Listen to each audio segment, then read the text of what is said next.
Hello hi नमस्ते, कसे आहात तुम्ही? श्री स्वामी समर्थ.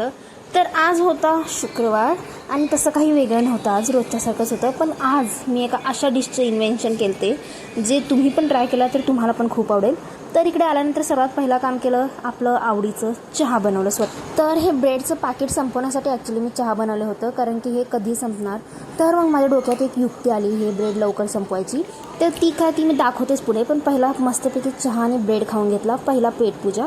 मग त्यानंतर थोडीशी देवपूजा वगैरे केली, नामस्मरण केलं. त्यानंतर लागले ह्या रेसिपीला. तर ही रेसिपी मी स्वतः इन्व्हेंट केली अशी मी म्हणू शकते, कारण की मला ब्रेड पकोडे बनवायचे होते, पण त्यासाठी माझ्याकडे बटाटा नव्हता. तर बघा मी कशा टाईपचे ब्रेड पकोडे बनवले.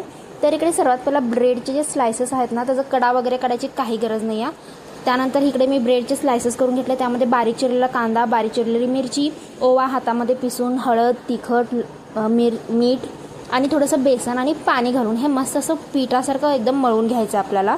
तुम्हाला पाहिजे तुम्ही बेसन जास्त पण ॲड करू शकता, त्यामुळे आणखीन जास्त क्रिस्पी होतील.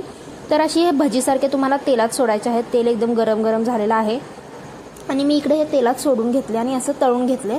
तर ह्याचा स्मेल पण खूप छान येतो, कारण की यामध्ये मी ओवा वगैरे घातलेला होता.